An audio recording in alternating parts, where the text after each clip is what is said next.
So why is the West suddenly revealing its troop presence in Ukraine? Everyone, Johnny here, don't speak news. Well, that's a good question. And there's lots of different scenarios as to why that's happening, but it's definitely happening. And it's been happening since the end of February. It's long been an open secret that the West has been providing Ukraine with all the funding, weapons, training, and maintenance, also intelligence, targeting intelligence and intelligence on the position of Russian forces and their vulnerabilities, even wargaming. They have provided Ukraine with everything but the bodies, and they've actually provided them with some of those too, special forces in particular from America and Great Britain and France.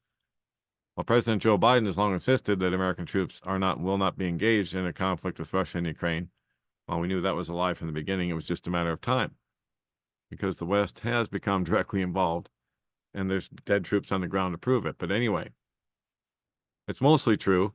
It's Ukrainians that are being injured and killed in the hundreds of thousands, actually millions, as we're about to see. But it's not entirely true. After 2 years of steadfast denial, there has been, over the last couple of weeks in February and now in March, a flurry of admissions and revelations that there are NATO troops in Ukraine. The question is why? What's the sudden motivation behind this sudden trove of revelations? So, I'll tell you what it is. They've got several scenarios here, 4 of them actually. I'm going to go with the scariest one, which isn't scary to me because God does not give us a spirit of fear, but of power and of love and of a sound mind. And the more these wars escalate, the closer we are to the return of Jesus Christ. So let's go.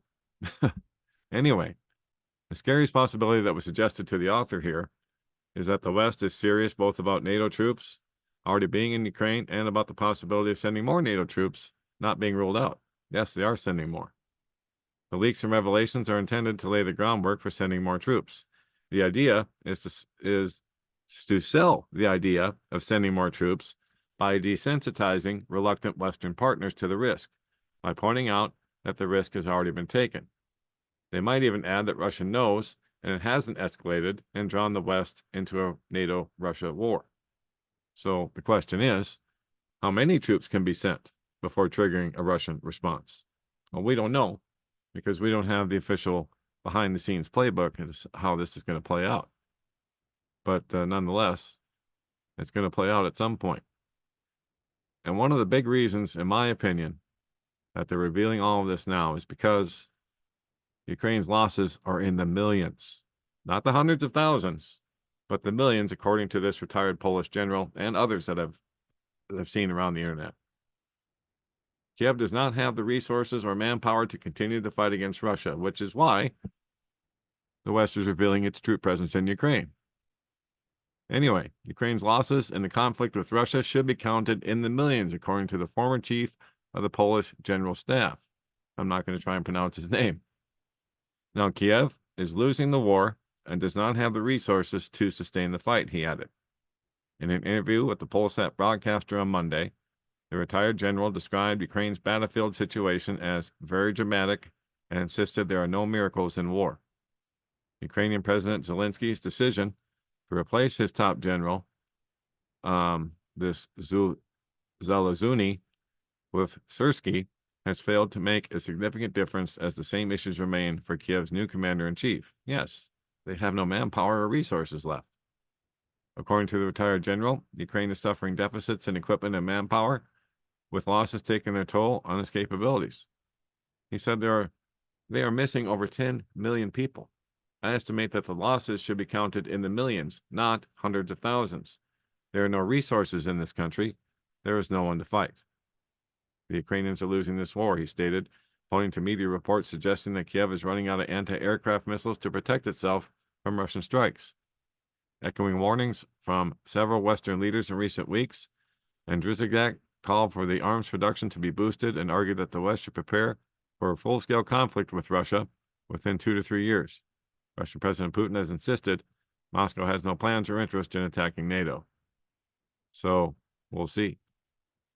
Like I said, we're not privy to the playbook in the background, but guys, this could erupt at any time. And the continental U.S. could be enveloped in this war at any moment. But when it happens, there's not going to be any warning. That's why I say prayed up and prepped up at all times. You just don't know. So, the globalists are constructing an AI power control grid, by the way. and it's designed to end independent journalism and free speech on the internet, including this website, of course. As banks are now colluding with governments and big tech to censor and silence all dissent, people will be controlled by withholding access to their money. We've already seen some of this in Canada and other places where they've had protests and then just shut off access to their bank accounts. We've already seen this in action already, but now this will be with AI involved. So we've heard some disturbing reports out of Canada and the US recently that shouldn't be viewed in a vacuum. A trend is developing. Last Friday, March 15th, Rebel News reporter David Menzies was arrested while trying to interview attendees at a pro-Hamas rally in Toronto. According to Rebel News, the arrest came just days after the announcement of David's lawsuit against the Royal Canadian Mounted Police for a pattern of intimidation and exclusion following shocking displays of police brutality against David. Rebel News reports that what transpired was a blatant disregard for civil liberties. David was in full compliance with the law, according to Rebel News, noting that he presented his identification upon request. It was all on camera. And yet he was arrested and detained for exercising his right to document a public event. In the U.S., we've also seen reporters hauled off to jail recently for simply covering events that the government didn't want covered. Just 2 weeks ago, the FBI arrested Steve Baker, a reporter for Blaze Media, for his coverage of the January 6th event. Last year, the FBI arrested journalist Owen Schroyer of InfoWars, and he was convicted and sentenced to 60 days in prison for his coverage of the J6. He didn't even enter the Capitol that day. NBC News, a key part of the state-run media in America, dutifully reported upon Schroyer's conviction that he wasn't a journalist but a conspiracy theorist. Anyway, for more than 5 years now, journalists and citizen journalists alike have seen big tech censor and bury their work behind unfavorable algorithms. Yep, been happening to me since 2016. Some have even been banned or suspended from social media platforms. Check. Been suspended from pretty much all of them. But now the globalists are taking their war against the truth to a new level. They're going for the kill shots by having journalists and citizen truth tellers actually arrested and removed from society altogether. Globalist politicians and judges are colluding with big corporations throughout the formerly free Western world to remove certain bedrock rights and God-given freedoms and replace them with government-issued privileges. They will tell you that you still have a right to free speech and freedom of the press until you do what journalists have always done in the past and challenge the government narrative. If you do this, you will lose your status and free speech protections as a journalist, and the government rebrands you as a conspiracy theorist, making you vulnerable to arrest. In short, real journalists and people who question the facts and narratives provided by those positions of power and authority are being banned. Yes, we are.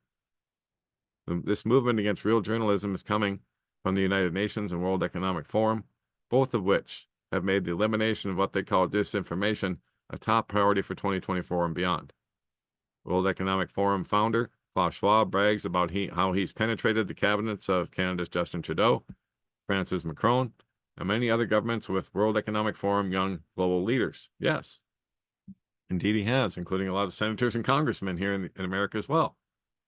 The World Economic Forum trains these young leaders to change the world through all-encompassing digital surveillance technology and public-private partnerships, which is a perfect breeding ground for fascism. Don't forget, guys, this TikTok ban that they passed in the House, I guess, here in the U.S., is nothing more than another Patriot Act designed to destroy what you have left of your free speech. They want access to everything that you have. Your bank accounts, your social media accounts. You know, basically you'll have to, prove that you're one of them before they'll even allow you on the internet or allow you to do anything. So that's their plan. Too bad for them. God has other plans. And anyway, journalists are not the only ones targeted for silencing. Banks are teaming up with governments to make sure everybody falls into line with the globalist agenda. Slate News reports that in a major push to seize control of the public's financial freedom, Canada is about to weaponize its banking system by linking citizens' bank accounts to a tyrannical social credit scoring system. Oh, but that was just a conspiracy theory. It's not anymore. But they're not calling it social credit scoring. They're calling it open banking framework. Oh, so that's different, I guess. Unreal. Proponents say it's a way for banks to innocently and easily share information and accept customers' financial data, which is a bunch of crap.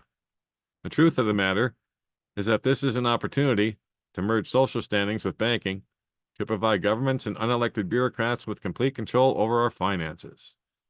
The organization, Open Banking Excellence, a partner of the World Bank that originated in the UK, claims it will host all the bank's relevant data needs in one place. Yes, and nothing could possibly go wrong. The organization, which has reached 40 countries, aims to create exceptional platforms and content that promotes knowledge sharing, new thinking, and partnerships within the industry, catalyzing the adoption of open finance and blah, blah, blah, blah, blah. Fair, more inclusive, more open society, and it's all a bunch of nonsense. It's always the opposite of what they say. It will be completely tyrannical, and you won't be allowed to say anything that they don't want you to, or they'll just turn everything off. Oh, and if you're not caught up in all your vaccinations, guess what? They're just going to turn all your money off.